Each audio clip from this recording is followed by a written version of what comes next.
talking about this convergence of soil and human health and the microbiome and what's actually going on with our world. Four companies own 60% of the seeds. Share with us, what is Farmer's Footprint? Also, how is Farmer's Footprint actually taking that to a solution and giving more people soil independence and seed independence? Yeah, we've created, in the agricultural system, very much what we've created everywhere else in the world, which is a consolidation of wealth, a consolidation of control of companies, and ultimately the formation of just a few massive monopolies. And so you have Amazon, you've got Google, and those are kind of ever present as kind of the monopolies that dictate our daily experience.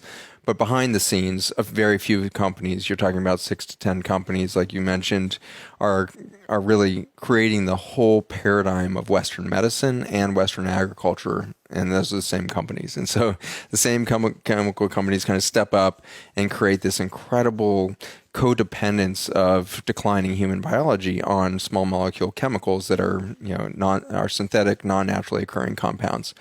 And not surprisingly, as we develop that codependence on non-natural stuff, we become more sick.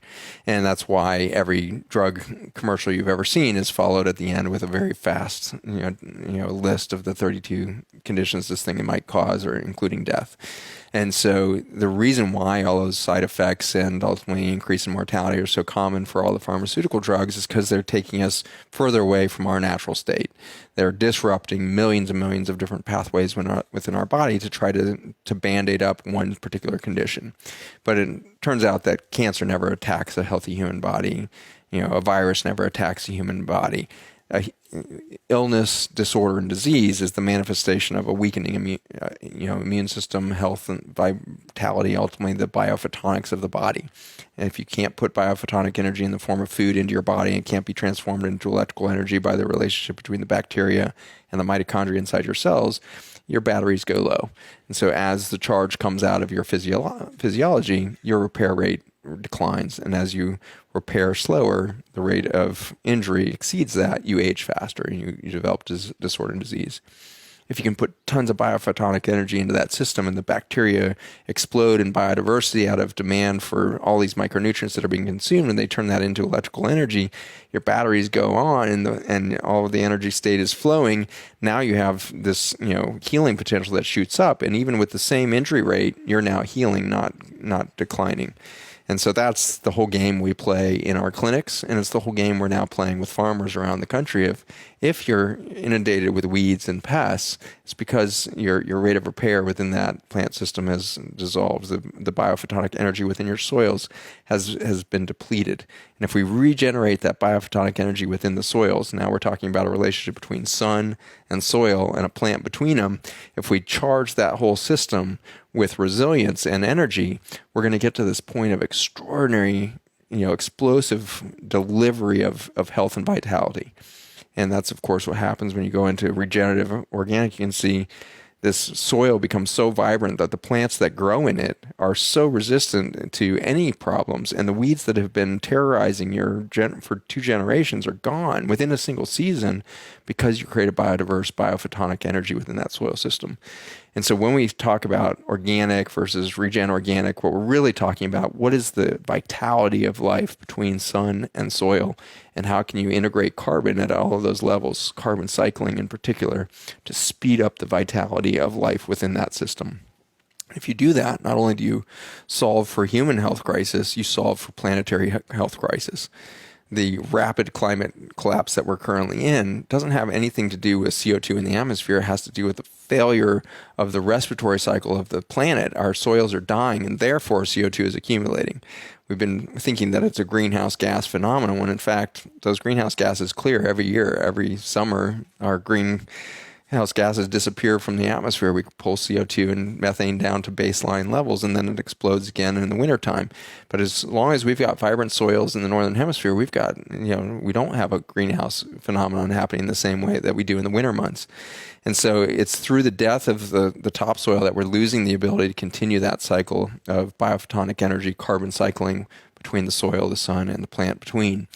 And so that's where we're at now, is realizing that, wow, not only did we allow 6 companies to dominate and all this sad, tragic stuff of poisoning of our water systems and soil systems, and we see children dying prematurely from cancers they should have never had, and it's horrible. Like, this is the darkest chapter of humanity in so many chapters.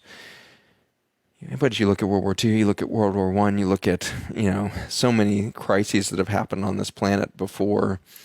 This is our history. We are a cataclysmic event, and we keep doing these cataclysmic things over and over again.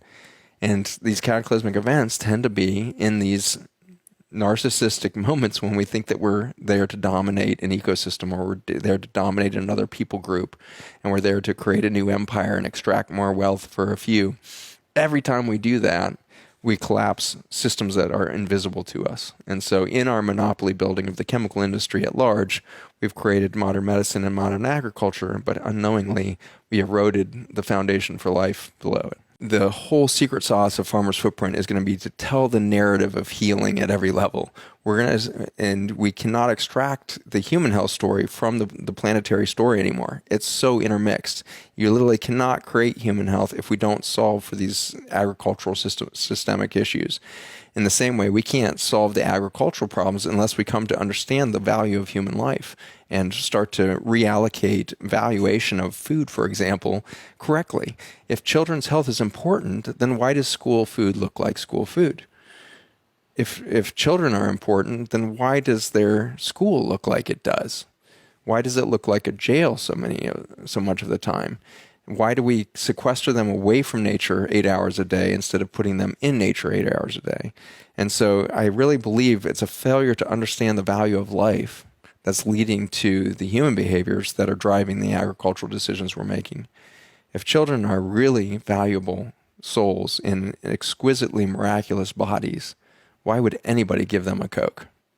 Anybody. Why would anybody hand them a high fructose corn syrup laden anything?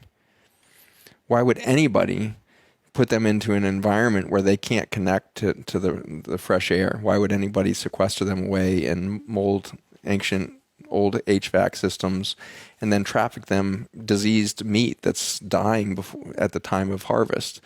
We have this grade D meat, and I actually saw this when I was in college. I was running early one morning around the CU campus in Boulder, and this truck pulled up at like 4:30 in the morning, just barely dawn, and backs up to the cafeteria, on the main cafeteria on campus, and on the side of this truck, I couldn't even believe they had the gall to write it, is grade D meat for schools and prisons only. Wow. And I wasn't even headed for a health career at that point, but it struck me so much of like, wait, what is that doing Shouldn't going that be into an this A? school? Like, wait, why schools and prisons? Like, why? Wait, that doesn't make any sense at all. Like, that just sentence shouldn't exist. And yet today we pump the worst grade, food systems, whether, depleted vegetables, depleted, everything into those trays of food that we're feeding our children. And so we are failing to see the value of human life, and so we behave like we do. And so, of course, all of our mistakes are coming out of the failure of that golden rule. If we really loved ourselves, then we would treat our neighbors much differently. But sadly, whether farmer, physician, patient, or commodity crop owner, it doesn't matter, or chemical company CEO, we're not loving ourselves. And so in the end, farmersfootprint.us is a story about us. It's a story about if we don't start looking in each other's eyes and acknowledging the miracle of life within each of us, then we're going to keep making the mistakes. There's no scientist that's going to prove our way out of this. It is a fault of valuation. And that valuation is not of a crop, it's not of a soil, it's of the human standing on that soil.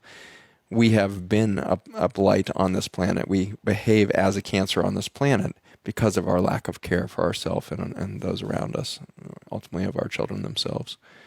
And so Farmer's Footprint, while it began with a story in soil, is the most human experience I've had. And I feel like I don't see my own humanity until I see it through the context of all of those stories that come out every week on another farm family that's doing the right thing.